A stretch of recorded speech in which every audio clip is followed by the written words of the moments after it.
What people don't know is that there's an internal war. They want to completely erase our culture. We have tens of millions of people coming over our southern border. We have a breakdown in law and order, the breakdown of the family, divorce and abortion, same-sex marriage, gender identity. We're being told that we're the racists just for believing in our own culture. Europe is our future on the path to destruction. It seems like this is a much bigger battle than just these personalities. Where do you see the battle playing out? Before we even get to the battles, you have to start under your own roof.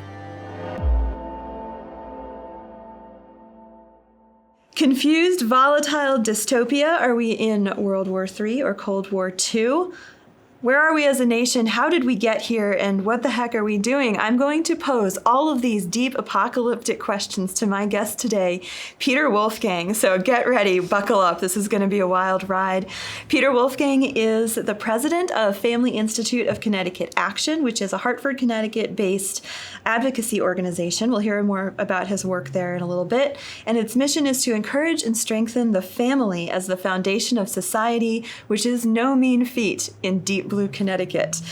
He's a widely published writer. I call him the sage of social media. He's the only reason I'm still on Facebook and a good friend. And he's also a contributor and an advisor on Catholic Vote's 2024 book, For God, Country, and Sanity, How Catholics Can Save America. And we're going to dig into his chapter here, which is a real political how-to so you want to be a Catholic activist, or maybe you don't, but you should, because if you're not interested in politics, politics is very interested in you. Peter Wolfgang, welcome to Edify. Erika, thank you for having me. Longtime fan, first-time interviewee. That's right.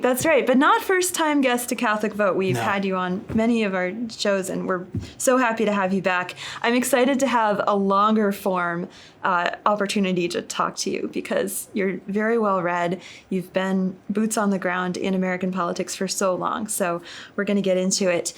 So I want to start with one of the key words in the book title is sanity. Yeah. And I think we picked that word because so many people feel that we're in a moment of real insanity in our country. It's 2024, and people are saying it's the most consequential election of our lifetime, maybe since the Civil War. Tell us what time you think it is in America. Where are we at in 2024 here leading into this election? What time is it? It's pretty late. The hour is late. We can turn it around. There's always hope. But I think we have to be realistic about the situation that we're in. There's a difference between hope and optimism. Optimism is a matter of optics, of seeing what you want to see. Hope is a Christian virtue, and we can't ever give up on hope no matter how bad things get. So we need to be hopeful, and there are reasons for hope. But at the same time, I think we need to look very realistically at the situation we're in. And you're absolutely right. Sanity is a word that deserves to be underlined because we are in a very insane moment. I'm sure you probably interviewed her. In fact, I've seen Edify videos of her, Mary Eberstadt. Mm-hmm. Mary Eberstadt wrote a book where she really went to the root of identity politics, of the things that are going on out there right now. And I do think there's an insanity, but there's a sane reason for the insanity. Like there's a rational reason behind the irrationality. And what that is the breakdown of the family. And some of us, of course, have been in that fight for decades. But realistically, we have to face facts that the battle has not gone well, or at least we've won some battles, but the overall war has not gone well. We've been losing that war. Increasingly, with every passing year, there are more and more children who don't grow up in a home with their married mother and father, which statistically is their best chance at a good life, at thriving. Of course, that's not true across the board. I'm generalizing. But in general, your chances of making it in this world and being the person you were meant to be are greatly increased if you grow up in a home with your married mom and dad. That's what God's will is for you. And as we've had the breakdown of the family, it started with divorce and abortion around late 60s, early 70s. And the problem has only metastasized since then. You know, it's family life has mutated into these other forms, same-sex marriage, transgenderism and so forth, gender identity. And so you end up in this situation where you have children who don't grow up in that thick network where they know who they are. The two biggest questions are, who am I? Where did I come from and who am I? And you get those answers from your family, from your mom and dad and your cousins, your aunts, your uncles, your brothers, your sisters. And when you don't have that, well, that's when you reach for these identity politics tribes. Well, I'm transgender, I'm this, I'm that. Back in the 1980s, I remember they started making movies about the gang problem in the inner cities. Spike Lee, and there were these other films. And, people said it was a common thing that was said at the time.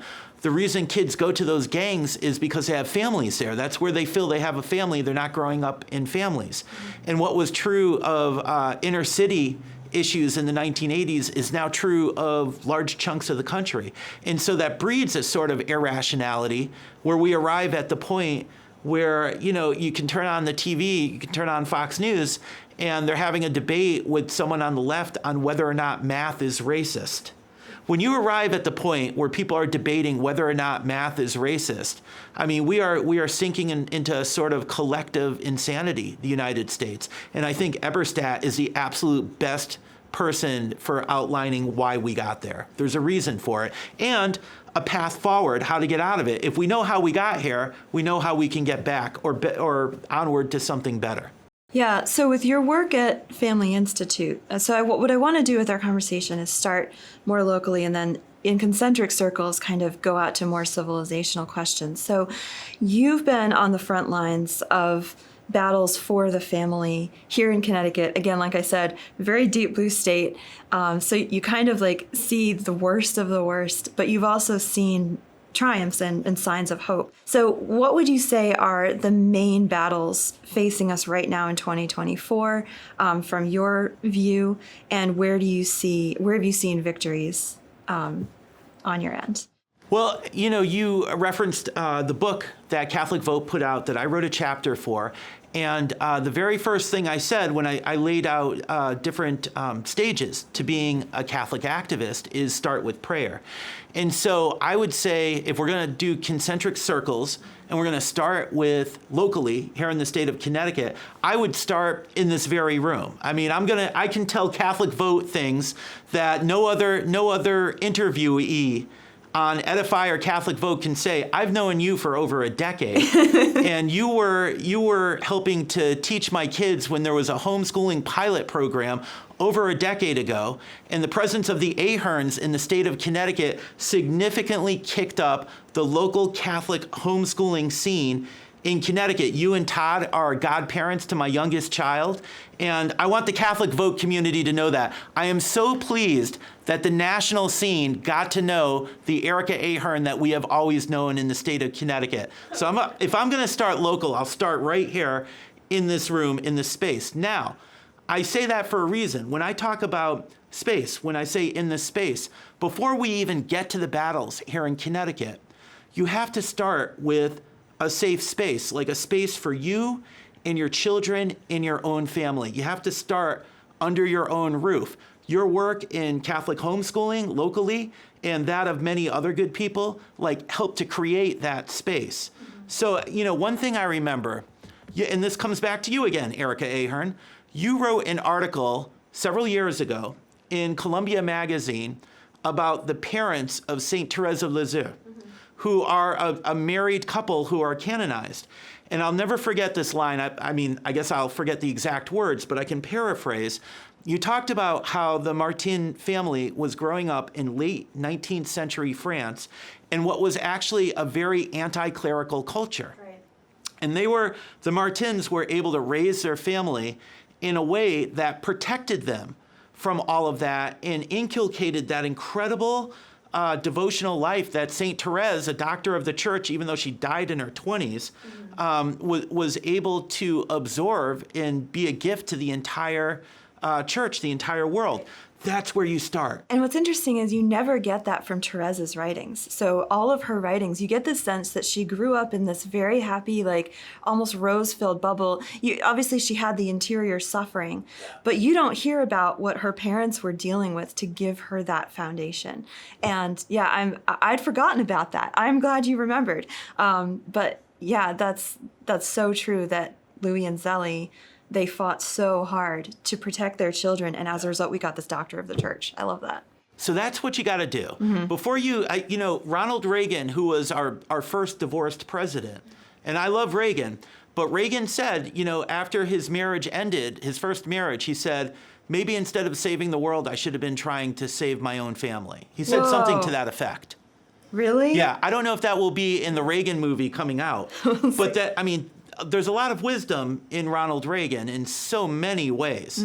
Some of the lines that are well known, some that are less known. That's one that always stayed with me. So the first thing you got to do before you even get into what's going on out there that could affect your family is you got to focus. And look, there is no silver bullet. There's no guarantee. I'm not saying this is going to be perfect, but you have to try to lay the foundations for a good marriage, a good family, raising your children right. I've referenced several times the local Catholic homeschooling scene here in Connecticut. We are behind enemy lines in deep blue Connecticut, but all of us kind of found each other. The Wolfgangs were in that world for 20 years. We benefited immensely from it. And, that's what you want, is you want to be able to find a good community that will support you, a good parish, a good spiritual director. The church is gigantic. I think it was Scott Hahn, who once compared it to the 12 tribes of Israel. Like there were 12 different tribes in Israel. And he compared it to the church and said, what you have to do is find your own tribe inside the church. So maybe you should be a third order Dominican if you're a layman. I'm speaking as a layman to other laity. Yeah. Maybe you're a third order Dominican. Maybe you're charismatic. Maybe you're Latin Mass. Maybe you're Opus Dei. Whatever your thing is, what you want to do is drill down, because we're not our own best judge. You want to get spiritual guidance. And then if you have, out of that interior life, hopefully, that you've built, out of the outpouring of that, you engage the world. But that's where you got to start. Amen. Amen. And maybe watching right now is the next St. Dominic, next Catherine of Siena. And that's where it begins. It's not, where do I find the great battle out there? But it starts in there. And that's so beautiful. A really good reminder, because I know I like to jump right to the global conflict and the meaning of it all. But yeah, to look to your own family. I did not know that about Reagan. That's really awesome. So we want to have that foundation.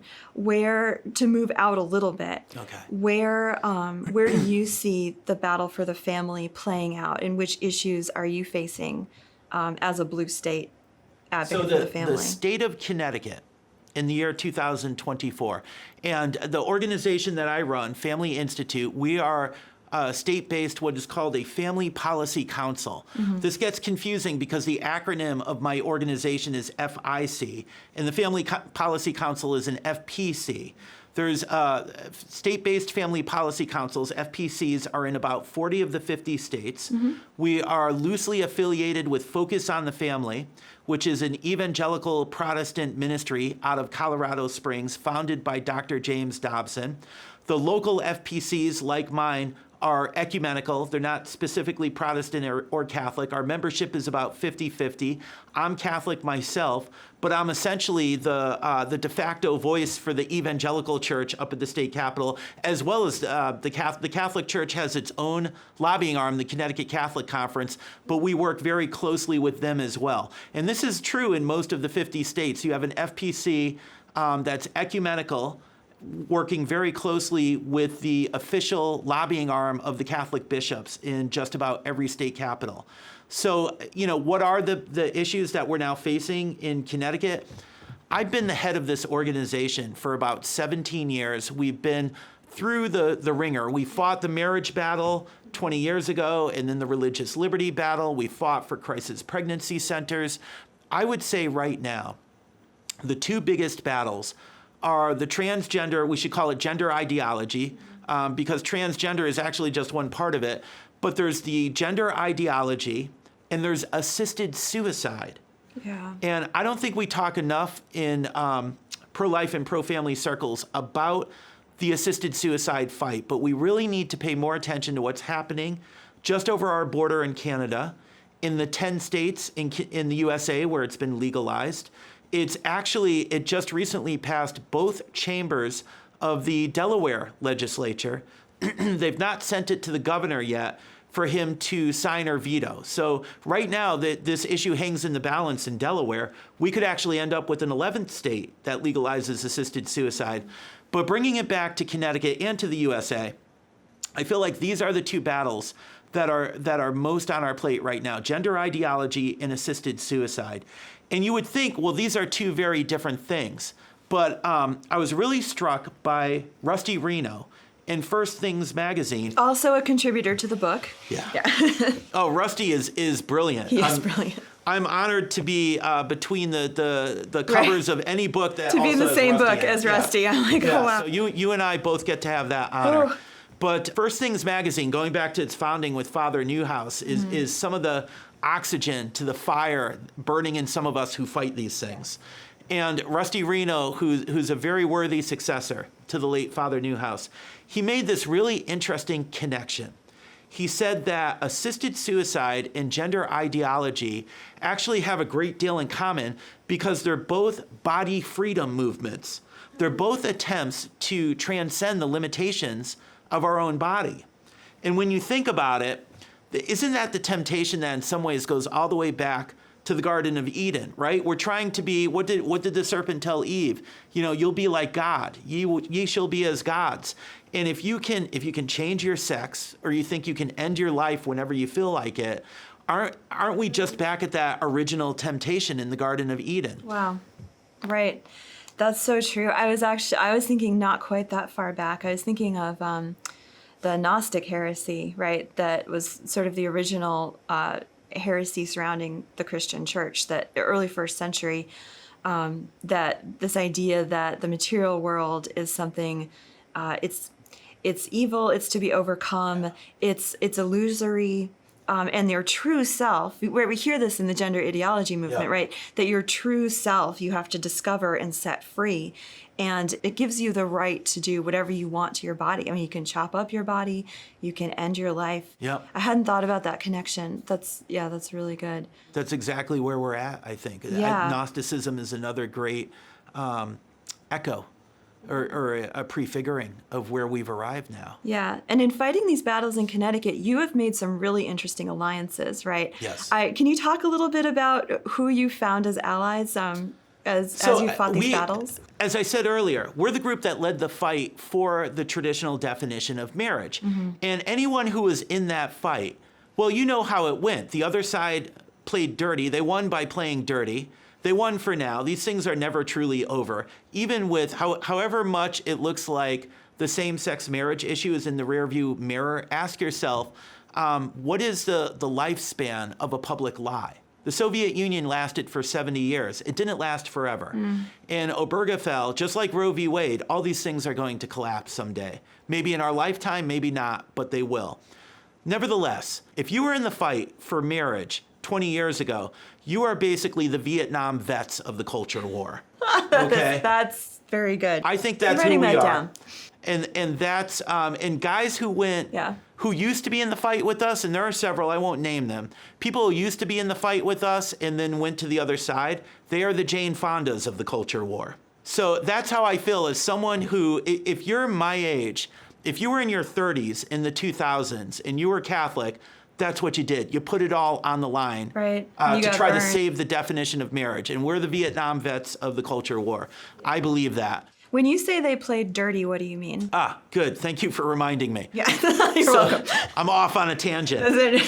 When they played dirty by calling us every name in the book, bigot. We were the moral equivalent of racist. We were Bull Connor in Selma in the 1960s, turning on the hoses against the police dogs and Martin Luther King, and turning the police dogs on Martin Luther King and the civil rights activists. That's what we were portrayed as, simply for believing that marriage is between a man and a woman.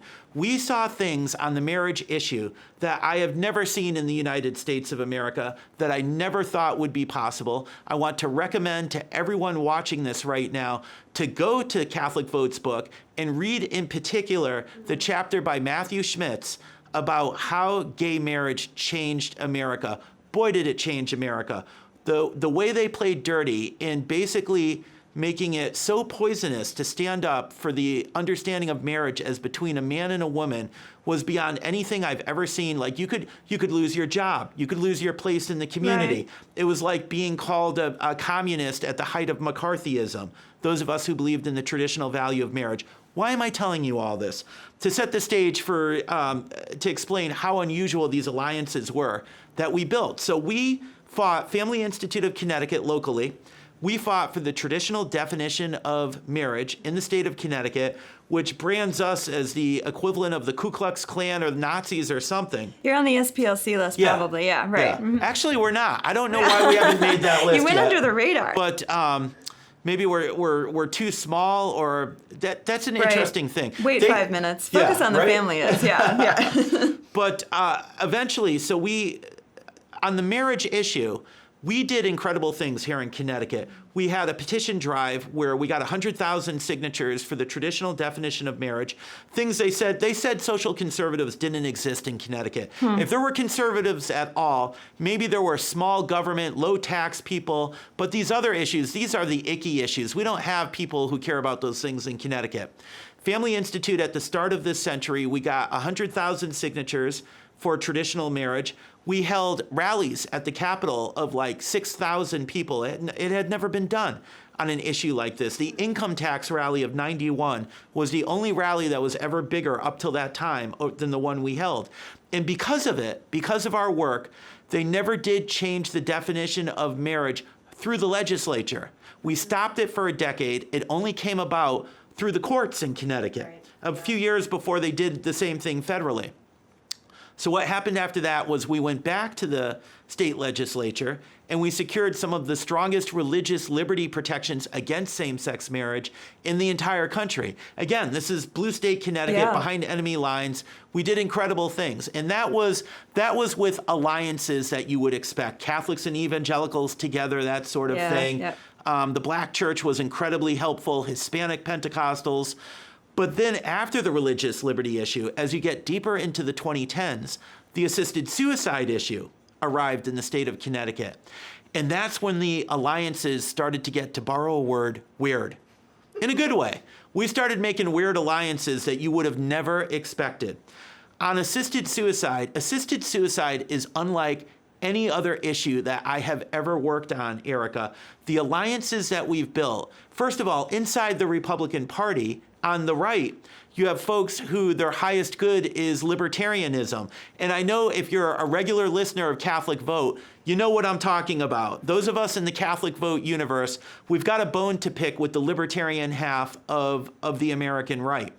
And there are some on the right who are, because they're libertarian, they've got an attitude about assisted suicide very similar to what you get in abortion, my life, my choice. It's very individualistic in a radical extremist way. What we've discovered is that there are people on the left who have not completely lost, in the best sense of American liberalism, that communitarian ethic, that we owe something to one another. This is something you see starting to be recovered on the right. You guys on Loopcast talk about this all the time, the rise of people like J.D. Vance and Josh Hawley, and a new sort of conservatism. It's being worked out in the pages of Sohrab Ahmari's magazine and First Things and elsewhere. But meanwhile, there's still this communitarian ethic that has not completely disappeared on the left. And what we have found, those of us who are pro-lifers fighting the legalization of assisted suicide, is we have allies on the left who agree with us on nothing else. Some of them still despise us. Some of them, but you know, after years of being described as the Ku Klux Klan because we believe in traditional marriage, we now have, I've been up at the state capitol for the last 10 years or so with friends and allies against assisted suicide who are activists in the disability rights community, some of them in wheelchairs, some of them with all sorts of ailments, some of them with the gay rainbow flag hanging off of their wheelchair. And the two of us go up to the state capitol together, and the legislature doesn't know what to make of it. We've made new alliances. We've been able to heal some of the wounds from those old fights. Wow. Not completely, because some of these battles take place on many levels. Some of these groups are willing to talk to us. Some of these groups can't bear to be in the same room with us. And then some of the groups who do talk to us play like they're like the middleman. You know, the way you hear like Iran and the USA don't actually have diplomatic relations. They have to go through like the Swedish embassy or something. We have that relation with the most radical elements of the leftist anti-assisted suicide people. But there are people who are left but a little more willing to talk to us. And so because of that, it's because of that alliance in Deep Blue, Connecticut. There's no way we could have done this without Democrats, liberals, leftists. We've been able to stop assisted suicide for over a decade. There was 1 year where the deciding vote was cast to stop it in committee was cast by State Senator May Flexer, who's a hard left, very pro-abortion feminist out in Eastern Connecticut. She's the same person on another committee who's been trying to put abortion and gender transitions into our state constitution. She was a vote to stop assisted suicide for us a couple of years ago. So we'll take it, right? It's an alliance like I've never seen. And then it gets even weirder. Okay. So after assisted suicide, the gender ideology stuff starts to pop up. And this doesn't come up often enough, but there's a war. You hear the acronym LGBTQ+. What people don't know is that there's an internal war between LGB and TQ+. And there's a lot of people in those first three letters that don't want anything to do with the next three letters or symbols. And what we've discovered is there are people who, again, disagree with us on marriage and other issues, but we're discovering people who identify as gay or are same-sex attracted, however they choose to describe themselves, but people who are in the lifestyle, who are actively gay, who want nothing to do with transgenderism or the gender ideology, who now work with the Family Institute of Connecticut in our efforts to try to get gender ideology out of the public schools in Connecticut. And if you talk to these folks, what they'll tell you is, some of them are my age, and some of them grew up in Connecticut, and they'll say, look, if the gender ideology had been around in the public schools in the 1980s, they would have told me, oh, you're not same-sex attracted, you're a girl. You're really a girl. Let's go get you to the local hospital and start putting you on these drugs, maybe get you the surgery. That scares the daylights out of middle-aged gay guys who feel like, it's actually a war on gay people. So here I am, the guy who led the fight for the traditional definition of marriage, who's now one of the defenders of gay people. Yeah. Right. So what a world, right? And that feels a little insane, but I talk to Catholics sometimes who are very uncomfortable with these kinds of alliances. So I'll say something like, oh, I read Barry Weiss the other day over in Free Press, and they're like, oh, Barry Weiss, she's a lesbian and she uses IVF. And there is some kind of, it's an uneasy alliance because you know that at some level you do disagree very fundamentally about what a human person is and what human sexuality is. Yeah. But it sounds to me that the hour is so late. What you're saying is the hour is so late that from where we are now in the culture war, pragmatically speaking, if we want to get stuff done, we're going to have to bury those differences for the moment, not ignore them or say they're not there, but bury those differences for the moment to win the battle at hand. Is that a fair characterization? I think, yes, but it needs to be qualified a bit. I agree with you. And that's what I've been doing. It's sort of like the reality show Survivor, where you make alliances with whoever you can and you try to be the last person not voted off the island. Yes. The hour is late. There's no way. All the things in Family Institute, like I said, the war doesn't go well, but we've won a lot of battles. Well, we won those battles by making alliances wherever we can. And I strongly encourage my fellow Catholics, our fellow Catholics, make alliances wherever you can. Do so with your eyes open. If people agree with you on something, whatever the burning issue of the day is, whatever is most immediately on fire, put the other stuff aside for a moment and make that alliance. Haven't we in the pro-life movement, haven't we been doing that for decades with our Protestant brothers and sisters? Like, we disagree with them on doctrine, but they agree with us on, gosh, the biggest stuff of all, the person of Jesus Christ, the right to life of the innocent unborn. Right. Now the hour is late. So, of course, with the Barry Weiss crowd, there's folks with whom we have much more substantial agreements. Here's what I would say to that. There's a difference between recognizing a political reality and being reconciled to it. You have to recognize the political reality. If Barry Weiss and folks like her, these cultural, well, I don't know if she would describe herself as cultural Christians, but I know that's a thing that's happening out there right now. Right. With like an Elon Musk or a Jordan Peterson or something. Let's call them anti-woke liberals. There you go. Because that's what they really are. These anti-woke liberals, if they're willing to work with us on the against the worst manifestations of wokeness, take the help. Take yes for an answer. However, I would come back to the wisdom of Pope St. John Paul II in his 1995 encyclical, The Gospel of Life, Evangelium Vitae. And I'm pretty sure it's paragraph 73, which is actually 3 paragraphs. But in the last paragraph of paragraph 73, he said, this is about abortion, but I would apply it to a lot of other things too. For those of us who are Catholic, there's always been this dispute in the pro-life movement between absolutists and pragmatists. Like, is it all or nothing, or do you take half a loaf if you can at least save some children? And John Paul II, in paragraph 73, came down on the side of the pragmatists with this caveat. What he said is, a pro-life politician can support an incremental pro-life strategy as long as he makes it clear that he's against all procured abortion, that he's against it, that his ultimate goal is to protect every unborn human life. As long as he's clear about what his principles are, then take half the loaf. Be pragmatic. Get whatever you can if that's all you can get. I would have to say the same rule applies with making common cause with the free press crowd, Barry Weiss or whomever. They agree with us on whatever's most immediately burning, whatever's most on fire right now. Hurrah! That's something to cheer. Make alliances with them, but don't compromise who you are. Be very clear about the fact that, look, we're with you prudentially, but down the line, we're not hiding it. We're not hiding who we are. We're not changing anything about what we believe. These are our ultimate goals. That's all. Just be upfront. Right.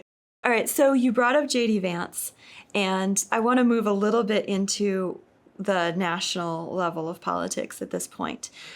So the 2024 election cycle has been insane, to return to our sort of touchword of the day. We've had Donald Trump.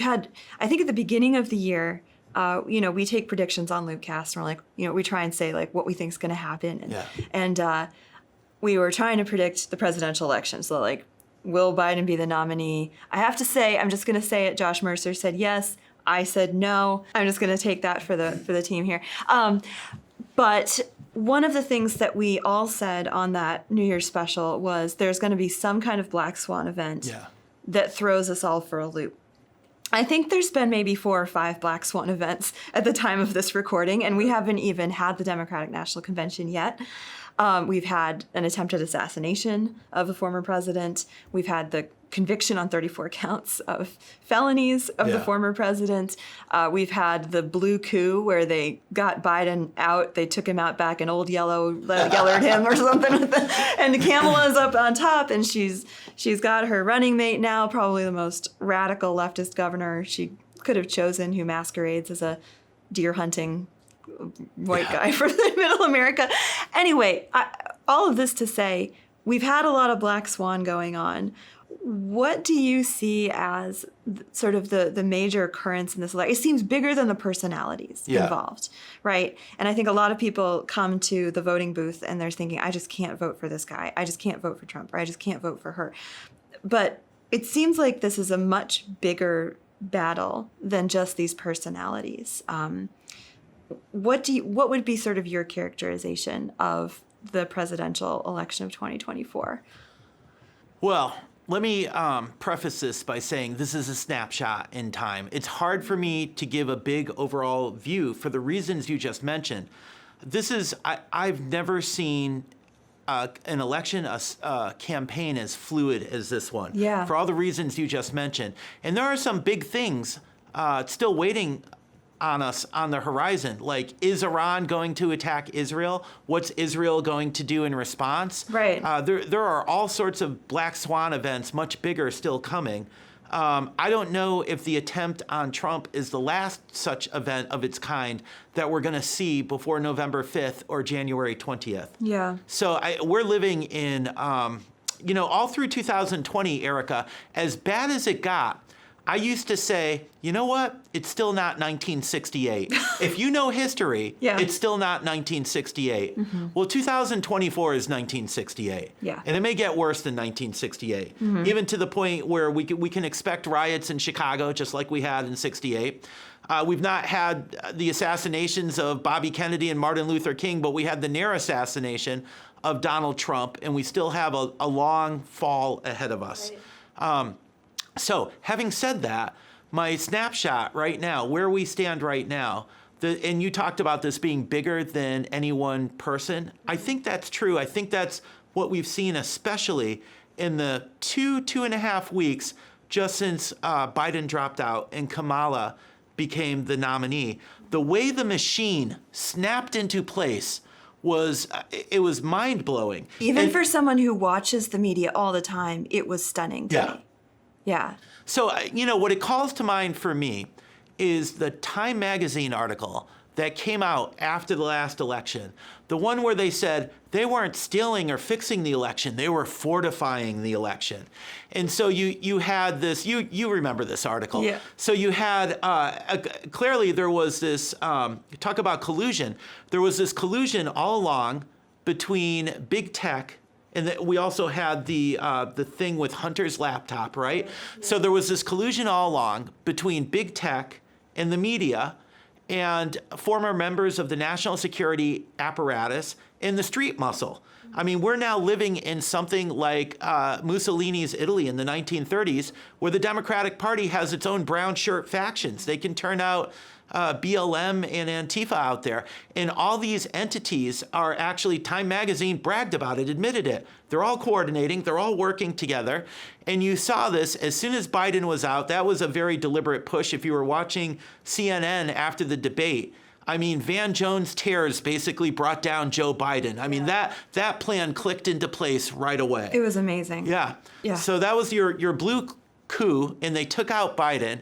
And if you remember Kamala, I mean, those of us who are Catholic, who are paying attention, remember Kamala from way back when she was going after David Daleiden, when she was trying to, as I said with gay marriage, where she was trying to write the Knights of Columbus out of the American experiment altogether, as if being a knight is the equivalent of being a member of the Klan or something.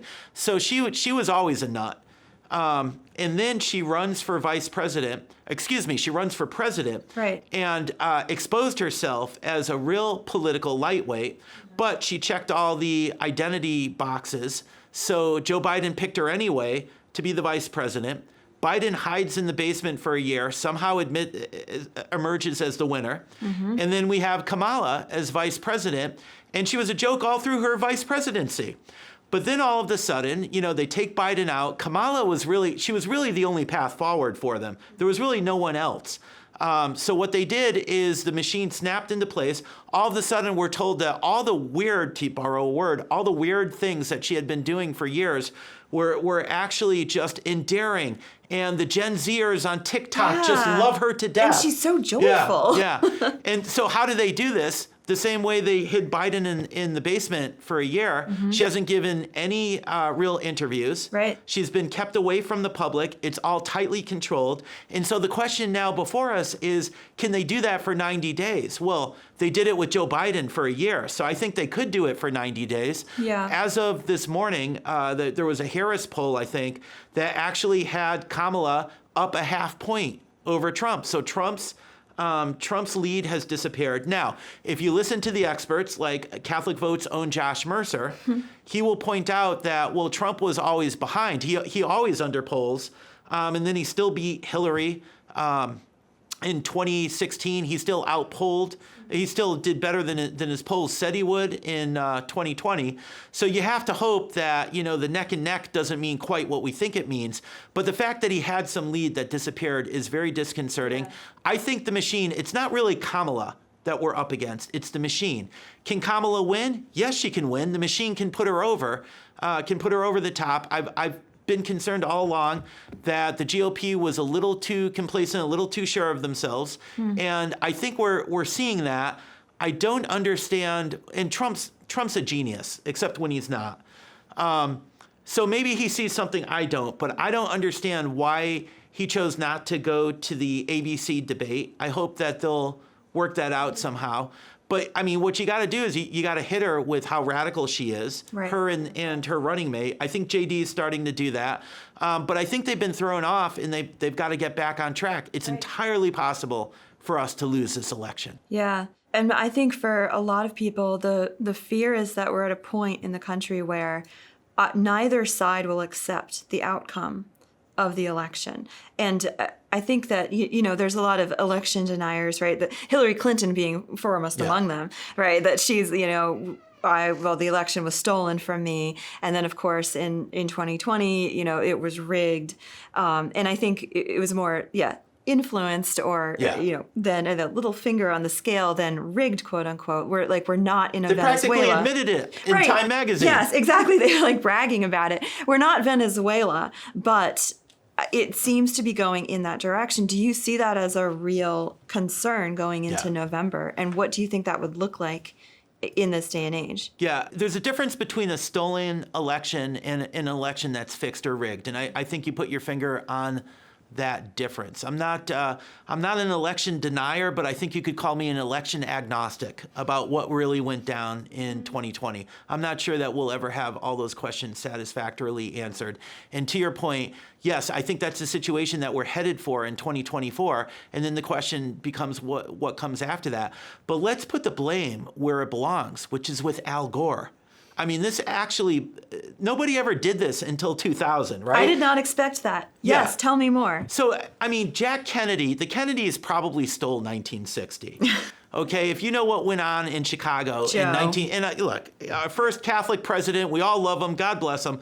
But Eisenhower encouraged Dick Nixon to challenge the results of the 1960 election. And Richard Nixon, the man who eventually went on to be the only president in American history to resign in disgrace, Richard Nixon had too much honor and character to do that. He said it would be bad for the country. Yeah. He refused to challenge Chicago in the 1960 election. Jump ahead 40 years to Al Gore, who had less character than Richard Nixon, and he kept that election going an extra 6 weeks. And because the left controls the media, people don't remember what really happened, but what really happened was the U.S. Supreme Court stopped the Florida Supreme Court from stealing that election for Al Gore. What Al Gore did back then was jaw-dropping. It was unprecedented that they kept that in modern times anyway, that they kept that election going an extra 6 weeks.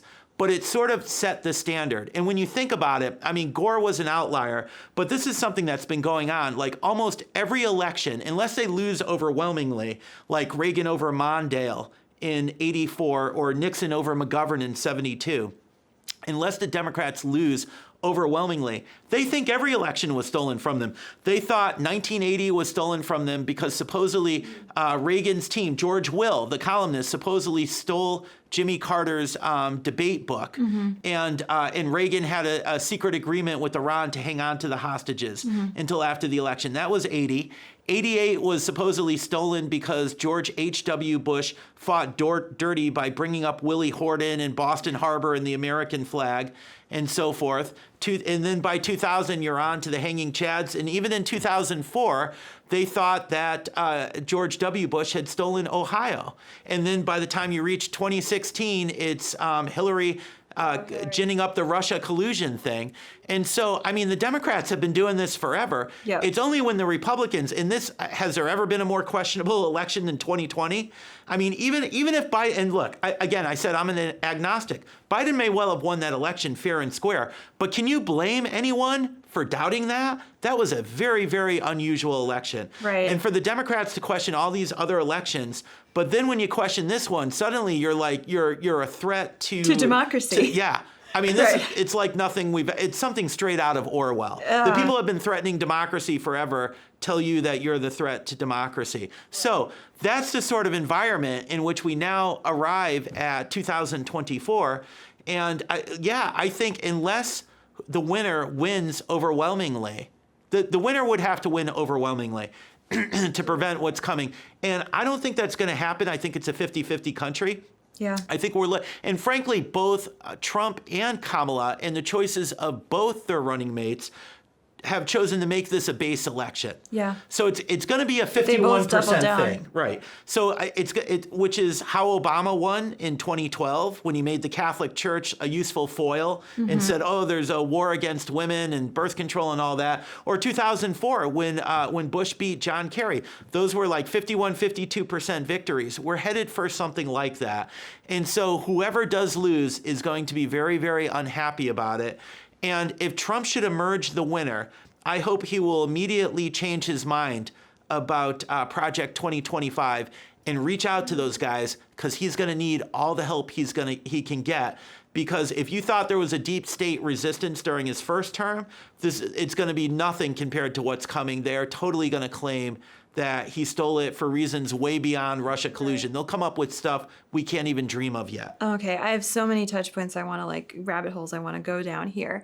First, I want to just go back to Biden hiding in the basement. Who is running our country right now? That's always been the big question to me.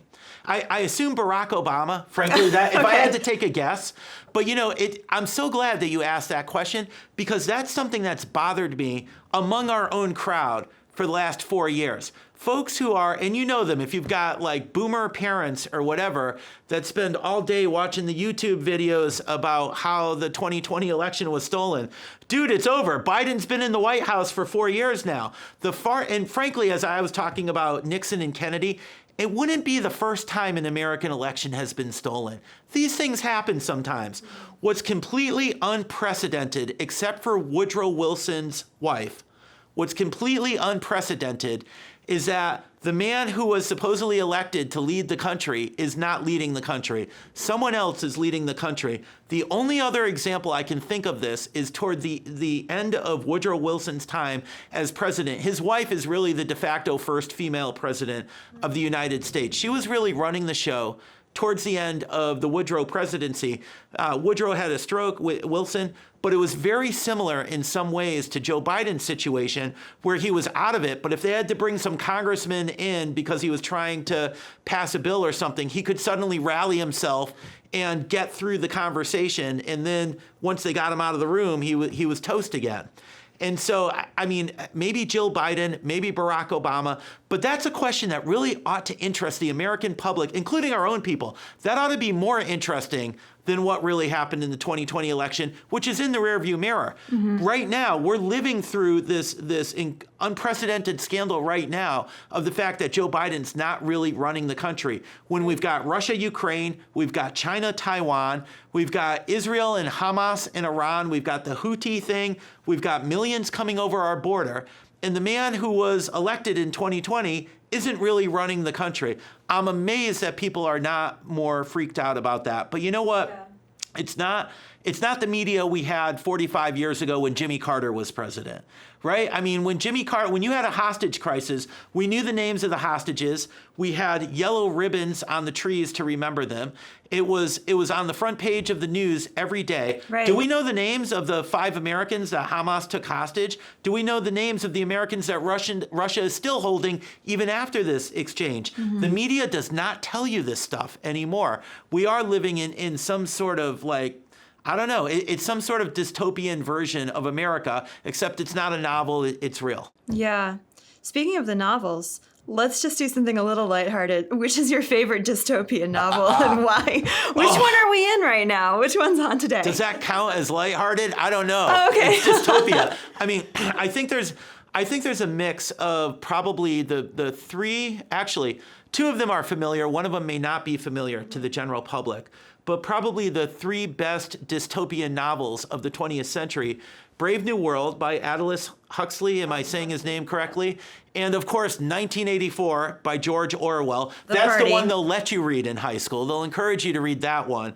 And you want to talk about banned books. You know, we have Banned Books Week, where they trot out, you know, Catcher in the Rye. Anne Frank, yeah. Oh my goodness. Yeah. Stuff that's classics. To that Kill are a not Mockingbird, right. That everyone reads. You can get anywhere, right. Maybe it was banned somewhere in like a trailer park in Alabama in the 1920s, okay? But nobody is banning these books. Nevertheless, when Banned Book Week comes around in the library or at your local Barnes & Noble, you'll see these books. You won't see Ryan Anderson's book about gender ideology or Abigail Shrier about gender ideology, and those are nonfiction. But I'll tell you the book that's got to be one of the most banned books I've ever seen that really is worth a read with some very serious qualifiers is a book called Camp of the Saints by a guy named, I'm probably going to butcher his name, Jean Raspail. This was he's a Frenchie. He's a French novelist. It was a novel written in 1973. And Camp of the Saints is it's a parody. He's frankly, I mean, the book gets knocked for being racist, and frankly, I cannot exonerate the book from that charge. I'm about two-thirds of the way through the book. The book's kind of a bit racist. All right. His portrayal of peoples from the third world are completely lacking in sympathy. It's not something that I don't think any novelist would write today. But this novel that he wrote in 1973, it's this flotilla of about a million people from the third world that are on an ocean voyage on their way to France. And the point of the book isn't really the people of the third world. It's the people of the first world. It's the Western elites and how they've completely lost the will to believe in their own culture, believe in their own civilization, that they're just going to be overrun and they just don't care. And there's this treacly sentimentality that we're familiar with, even if you were a teenager in the 1980s and you grew up with after-school specials and those sorts of things. That Raspail he just tears to pieces in this novel with a skill set that you don't see often. The guy's a really good novelist. Unfortunately, he's off the reservation in ways that even of those of us who are, you know, some of the most fire-breathing conservatives out there today, I don't think could agree with. But you got to read this novel anyway. You got to read it with qualifiers. But Camp of the Saints is a book I would recommend. If you read it with qualifiers, this is the world we're living in. We have tens of millions of people coming over our southern border, and nothing is being done. We have a breakdown in law and order. We're being told that we're the racists, we're the bad people, just for believing in our own culture. And look, obviously we want to welcome the stranger. I don't know anyone reasonable, anyone in the conservative mainstream who's saying, well, we don't want immigration at all in the United States. We can't do this country without immigrants. We love immigrants. Both my grandfathers were immigrants from Eastern and Southern Europe. And so many of us owe the fact, all the worldview around the Statue of Liberty and that beautiful poem by Emma Lazarus and all the, do I have her name correctly?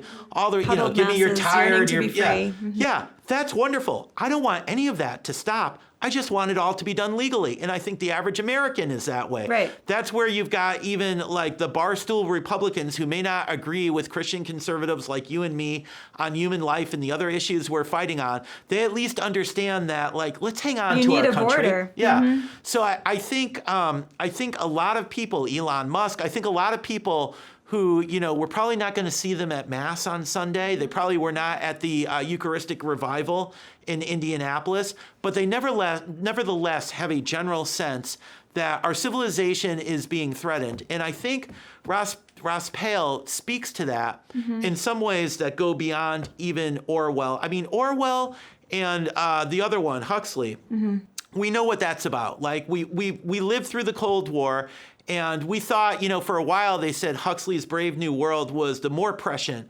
of the two books that, we beat the Soviet Union. That's old school. That's not coming back. But now we have surveillance capitalism. Right. So 1984 is starting to look prescient again. Meanwhile, Brave New World is all the crazy sexual stuff. Yeah, that's all the life issues, right? That's how they keep a society down. At the end of the day, that's probably the one of the three that we are still most living right now is Brave New World. But down the line, I think people are going to want to familiarize themselves with Camp of the Saints. I wish there was some sort of edited for television version of Camp of the Saints where they took some of the sting out of some of the worst sections of the book. Nevertheless, it is a book worth reading. Wow. Yeah, to talk a little bit about that sort of civilizational level, Western Civ. And I think one of the most terrifying things for me with the border crisis is that we can look across the pond, right? We can look to Europe and see what's coming down the pike. I mean, this summer, the UK is on fire. And the level of violence in France, the unrest as a result of they're decades ahead of us on this journey to open borders. Not even journey, we're there, but they're way ahead of us. And what does it say? How did Europe get to a place from being so proud of its heritage, of these countries with these traditions? And, as Americans, we look back to Europe and we're like, oh, the French and the German, and we have our heritage comes from there. And we're so proud of what our heritage is. Like you ask, oh, what's your name? Are you German? Are you Polish? It seems to me that Europe has this sort of the suicide mission that it's on, civilizational suicide. How does a civilization that gave us the treasures of Christendom get to this place where they're just like, fine, everyone come on in, destroy us, we'll start speaking Arabic at our police stations and whatever. Europe destroyed itself 100 years ago. The answer is World War I. And the results of that, I think, are just now coming to a sort of conclusion, where Europe's going to disappear altogether and be replaced by Eurabia. I think of there was a British foreign secretary in August of 1914, the Guns of August, when World War I began. He had this line, he said, "The lights are going out all over Europe, and we shall not see them lit again in our lifetime." The British, oh my goodness, the poetry and the writing around World War I get shivers just thinking about it, because they understood obviously the leaders didn't, but some people understood what a civilizational catastrophe that they were bringing upon themselves. If you're American, and we Americans, we have short historical memories. Most of us remember the 1960s because the boomers won't let us forget the 1960s. Right, they're still in the 1960s. Yeah. But what we think of as the 1960s for Europe, it was really World War I. I mean, that destroyed authority. It was for king and country, right? You were supposed to be able to trust the state, trust the authorities, trust the military. And what happened was an entire generation of the young got slaughtered. And I don't think that trust in state and church and all of it, and the cradle of civilization, the cradle of Christendom, was ever the same again. And look, I mean, we can play this sort of, it's a parlor game, right? It sort of depends on your politics and your worldview and who you are. You can say, well, the 1960s is where it all went bad. Or no, it was further back, as I just said, it was World War I.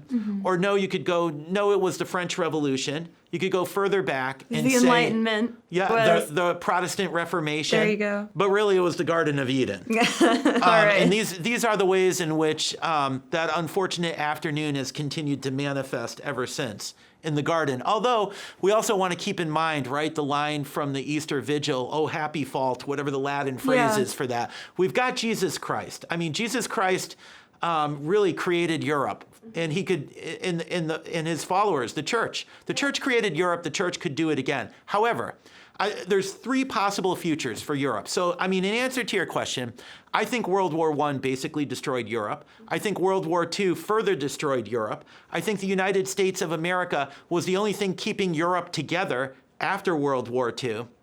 We created NATO. What was the phrase at the time? To keep the Americans in, the Russians out, and the Germans down. And that worked good for several decades. We did it, yeah. but now Europe's own internal cultural deterioration continues. This is the problem I have with the Barstool Republicans. I'm tying a whole bunch of things together. But you can't be pro-abortion and anti-immigration at the same time. Like, I get it. I get that, you and I just waxed on about the need for law. We want law. We want our own civilization. We want our own culture. We shouldn't be overrun, certainly not illegally, by 10 million people coming over our borders.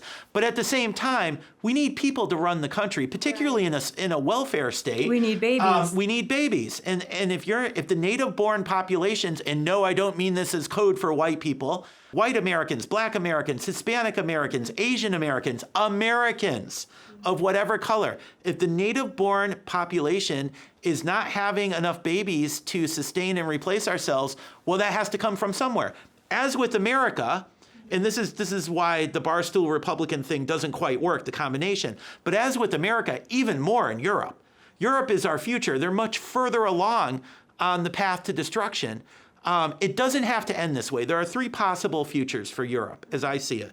One, and so if World War I was like the key civilizational turning point in the 20th century for Europe, in a bad way, here's what I think was the same thing for Europe in the 21st century.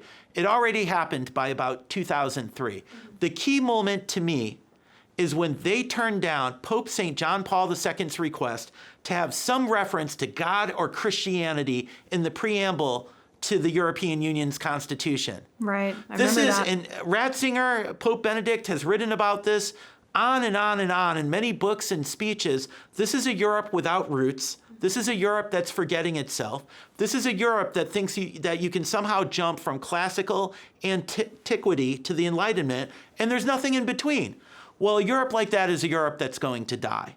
It's going to be replaced by these migrants that are coming in from other civilizations. And, look, we've seen this before, right? Like, Ankara used to be Constantinople.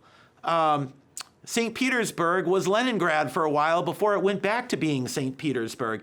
And don't think that can't happen in the United States. When we were having these riots in 2020, I remember this, in St. Louis, Missouri, there was this one Muslim guy who, I followed him a little bit on Facebook. He was leading the riots in St. Louis, Missouri, and I think there was a statue of like a king. It may have been King St. Louis. King Louis, yeah. He wanted that statue taken down, and on Facebook, he was talking about how all the names of various cities in the United States, San Francisco, Los Angeles, San Diego, St. Louis, that all these cities in the USA need to be renamed because they're all from the colonists, the oppressors. I'm sure. Read the Catholics. Yeah. Right. Yeah. Yeah. Read. Well, the same way Constantinople became Ankara, like Istanbul. What's that? I'm just going to correct you. It's Istanbul. Istanbul. Sorry, shows you how much I pay attention to Turkey. There you go. You're right. That's it. There's even a Weird Al Yankovic song on there.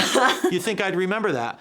But like that's what they want to do. They want to completely erase our culture. So when Europe says no to Pope St. John Paul II, they're saying, they're telling other civilizations, you might as well, because we don't even believe in our own civilization anyway. We're so crippled with guilt over our colonialist past, or here in the USA over slavery or segregation, that we think there's nothing good there worth defending. We'd rather just lie down and die as a civilization. Well, that's horrible. I mean, if we care about our families, our children, we should not deny the bad elements of our past, but you can't be so consumed by them that you're not willing to defend the good, your family, your home, your civilization, your culture, which, by the way, happens to be rooted in the gospel. There's a lot of good there. So, it's outrageous. So one of three possibilities for Europe's future. Either Europe will come back to what Pope John Paul II wanted for its future. If you were fortunate enough to be alive during the 27-year pontificate of John Paul the Great, he was always talking about the third millennium as a new springtime of hope, a new evangelization. And I realize now that we're at the quarter point of the 21st century, that seems pretty pie in the sky. Hard to believe. Yeah, it's not been a great quarter century for those predictions. But could it still happen? It's probably the least likely of the three options, but it's still on the table. There's still reason for hope. Of course it could happen. So that's number one. Number two is, well, we talked about this. I mean, a Eurabia, that Europe simply doesn't believe in itself anymore. And look, the future belongs to the fecund. I mean, whoever's having the babies, Teddy Roosevelt knew this in the early 20th century. He was all about the fact that America needs to have babies. He was very focused on America's future as a great global power. He had been the head of the Navy for a while, and he sort of plotted out the direction that America actually ended up traveling throughout the 20th century. But if you go back to Teddy Roosevelt, if you read the biographies of Teddy, man, TR, he was all about the fact that America needs to have babies, and that was over 100 years ago. So if we don't, in Europe, you're going to get Eurabia. Right. It's just that simple. And look, I don't say this, by the way, I don't mean this as a criticism of Muslims in Europe. I don't mean this as a criticism of Hispanics in North America. They're doing what God wants them to do. Be fruitful and multiply. We're not. The That's first not commandment, their fault. yep. That's on the fault of native-born Europeans or Americans. Here in America, we have a different situation because we've always been the melting pot, and having these different ethnicities, these different walks of life, when done right, has actually always enriched us. It's a beautiful part of being American. It's awesome. We just have to make sure that it's rooted in e pluribus unum, out of many one, our motto. Right. We seem to have reversed that ever since Obama. We need to get back to that. So we go to John Paul II, we go back to his vision, we restore our civilizational confidence, Christendom, we get Eurabia. What's the third option? Fascism. So I am, don't get me wrong, I'm on board with I'm a populist. I'm not a neocon. I was a neocon, and now I'm a populist. I think a lot of people have taken that journey. I think so, yeah. But I'm very grateful for the way I think of President Trump, frankly, as the great exposer. I think a lot of us didn't understand how bad it was until Trump came down that escalator in 2015, and we saw shadowy forces that we didn't even know were out there. We saw the machine, right? Yeah, the machine it rose up. It clicked into place and said, Yeah. we all understand now. And the British with Brexit, but of course, the elites in Britain, the conservative elites in Britain didn't do what the people wanted. They still had wave upon wave of migrants. And so now you've got the riots that are happening there and so forth. Nevertheless, this populism, to me, this populist wave, which I agree with, which I celebrate every time it wins an election, it's only going to work if it's rooted in Europe's Christian origins. And there's precedent for a populism that is not rooted in Christian origins. It's the fascism that our grandparents rose up and fought against in the 1930s and 40s. Don't think that can't come back. And look, I don't want to overstate that, because I know that's the left's game, that they paint all of us with that brush, because they're dishonest people. Frankly, they're not really interested in looking at things objectively. But I think those of us on the right particularly those of us on the Christian right, need to look at this objectively. Populism is a good thing. Populism could go two different ways. I'm all for the populism if we can root it in the West Christian identity, in the West Christian origins. That would be a good populism. The folks that are running around, racism, calling someone a racist lost its sting, so it was on to calling someone a white supremacist. Then even that lost its sting. So it's on so they moved next to calling everyone a Christian nationalist. We should hope that the nationalism in our future is a Christian nationalism and not another kind of nationalism. I remember Ross Douthat saying at one point when the alt-right first began, saying, if you didn't like the Christian right, just wait, because the alt-right's going to be something very, very different. Congratulate. And I said something similar on my Facebook a few days before Ross said it. Yes. But the left defeated the secular left defeated the Christian right. Well, now they have to deal with the alt-right. Of course, alt-right means a lot of different things. That was in the context of like 2016 or so. But all of them devoid of true Christian rootedness in Christ. So right? I mean, look, there's different types of vitalism, it's called, that actually is cool with abortion, loves abortion, hates Christianity, a sort of Nietzschean thing where they believe that Christianity did weaken the West. Right. Christians are the problem that we're fighting against. Yeah. Something you said there. So we have this clip from Richard Dawkins. And again, strange times make strange bedfellows, because you'd said that wait till you see the non-Christian nationalism. He, one of the new atheists, for those of you who might not be familiar, he had a really interesting comment on an interview that I want to play and get Peter's reaction. Well, I must say I was slightly horrified to hear that Ramadan is being promoted instead. I do think that we are culturally a Christian country. I call myself a cultural Christian. I'm not a believer. But there's a distinction between being a believing Christian and being a cultural Christian. And so, I love hymns and Christmas carols, and I sort of feel at home in the Christian ethos. I feel that we are a Christian country in that sense. It's true that statistically the number of people who actually believe in Christianity is going down, and I'm happy with that. But I would not be happy if, for example, we lost all our cathedrals and our beautiful parish churches. So I count myself a cultural Christian. I think it would matter if we substituted any alternative religion. That would be truly dreadful. Well, which brings me to my supplementary point, which is that, as we know, church attendance is plummeting. But the erection of mosques across Europe, I think 6,000 are under construction, and there are many more, are being planned. So do you regard that as a problem? Do you think that matters? Yes, I do, really. I mean, I might choose my words carefully. I mean, if I had to choose between Christianity and Islam, I choose Christianity every single time. I mean, it seems to me to be a fundamentally decent religion, in a way that I think Islam is not. I think you're going to have to explain why you say that, Professor Dawkins. Why is Islam fundamentally not decent like Christianity? Yes, I mean, the way women are treated. I mean, Christianity is not great about that. It's had its problems with female vicars and female bishops and things. So I think he's observing, right, the Eurabia option in real time. And his response is, well, I'm a cultural Christian. What's your response to that? Is it enough to have a sort of resurgence of cultural Christianity and sort of nostalgia for the cathedrals and the parishes and the carols? Will that be enough? So much to say. I welcome Dawkins halfway coming over to our side, and at the same time, it kind of makes me sick. Dawkins was never the clear thinker that he presented himself as, and this interview is proof of it. Like, okay, Richard, yeah, you're a cultural Christian, you want the churches, you want all the rest, you don't want the mosques. Where do you think those churches come from? You've had a war on Christian faith for 20 years or so. You were one of the famous new atheists around 2004 or so.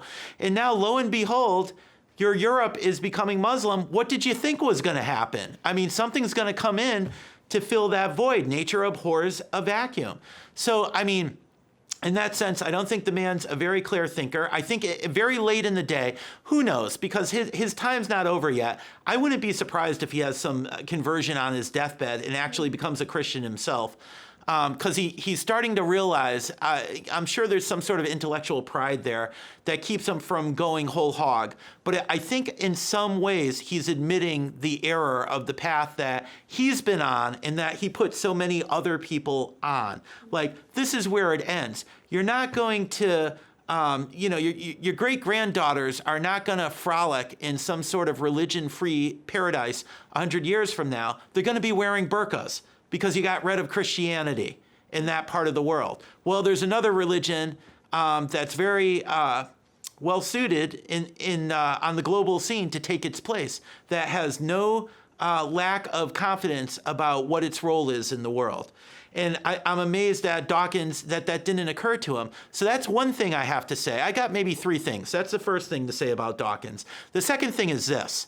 This is nothing new. This is what Nietzsche noticed in the late 1800s. All Dawkins did is arrive at where the Victorians were in like the 1890s. Am I right? Erika, you know history better than me. It's 130 years late. Yeah. He made it. And of course, I mean, not in exactly the same way. Like the Victorians wanted Christian morality without Christian faith. Dawkins doesn't want Christian morality. He just wants Christmas carols. Yeah. Right. That are meaningless, like it might as well be Santa Claus is coming to town because Hark the Herald Angels doesn't have any actual truth content for a guy like Dawkins. Yeah. But it's a sort of 21st century version of what was going on with the Victorians that Nietzsche eventually noticed. The best of all our enemies. We never had Christianity in 2,000 years, never had a more interesting enemy than Friedrich Nietzsche. He totally got us. Yeah. He totally understood us. When some anti-Christian atheist, when the village atheist says to you, oh, you Christians, you brought all the war on the world and you're so violent, you're this or that, they have no idea what they're talking about. Nietzsche hated us for all the right reasons. He hated us because we brought peace and love into the world. That guy got us. Yeah, he understood. And Nietzsche looked at the Victorians, and that's why he said, God is dead. But he also said it'll take 100 years before you start to feel the effects, and now we do. But he saw that you can't have Christian morality without the taproot from which you're drawing. And Jesus said, I am the vine, you are the branches. You can't cut off the vine and think the branches are going to last. Whether it's, Victorian propriety in the 1890s or Christmas carols for Dawkins in the 21st century. So that's very upsetting. Now, the third and final thing I will say, and this isn't original to me. I was Barton Swaim who said this in the Wall Street Journal. He made these connections. It's very interesting. He talked about Dawkins, I think. He talked about people like Barry Weiss, people like, who's the guy on HBO? Who am I thinking of? I don't know HBO. You got me there. Bill Maher. He yeah. talked about Bill Maher. Like these are all of them are the cultural Christians now, right? In a way, like Bill Maher suddenly, Bishop Barron did a whole video on like, geez, me and Bill Maher. Got who would have thought? Yeah. Yeah. Even Elon Musk, right? Right, Elon Musk, and they're all sort of leaning in a Dawkins way. And what this is it's sort of a repeat. We talked about a repeat of the Victorian era. This is actually a repeat of the late Vietnam era, of the late 1960s, early 1970s, where you had, I know that neocon is a swear word in the 21st century for those of us on the right, but in some ways that's because it was ripped from its original meaning.